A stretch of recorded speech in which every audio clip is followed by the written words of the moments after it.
काय आमच्या जाऊबाई पण ना स्वतःहून घरामध्ये पुढे पुढे होऊन कामं करतात आणि नंतर बसतात तोंड पाडून. काय एवढं राहायचं ना रिलॅक्स.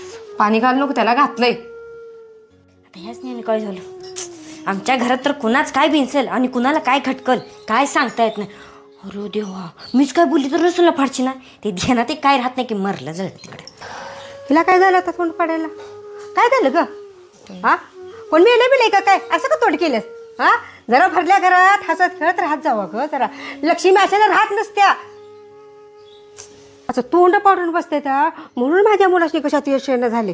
हा, रात्रंदिवस कष्ट करते, राब राब राब राब त्यात मुलं माझी. शाळेला बघावं तेव्हा तुझं तोंड पडलेलं असते. मला ना ह्या घरात येऊसच वाटत नाही बघ. माझं काय खटकायला आलं का तुला?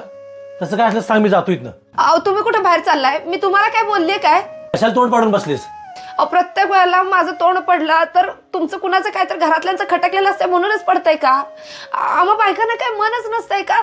आईंना असं वाटतंय की भरल्या घरात हिनं तोंड पाडलंय, जावयाला वाटतंय की तिचं काहीतरी खटकलंय म्हणून मी तोंड पाडलं. अहो मला काहीच नाही झालेलं, पण कधी कधी मनाला नाही वाटत, काहीच करावं असं वाटत नाही, कुणासोबत बोलावं असं वाटत नाही. त्याचं प्रत्येक प्रश्नाचं उत्तर असतंय का? तुम्हाला तसं कधीच वाटत नाही का?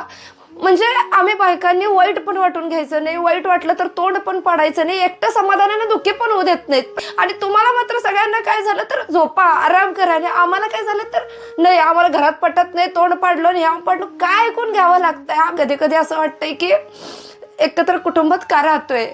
असं सेपरेट राहत असतो ना तर किमान वाईट वाटायला म्हणून ती चादर घेऊन झोपून तरी टाकलं असतो. इथं वाईट वाटायला लागलं किंवा उदास वाटायला लागलं तर त्याची सुद्धा सगळ्या घरातल्यांना उत्तरे द्यायला लागतात की मला वाईट का वाटायला लागलंय.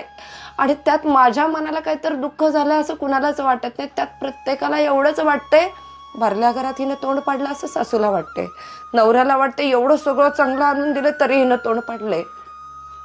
तिला काय त्रास होतोय का?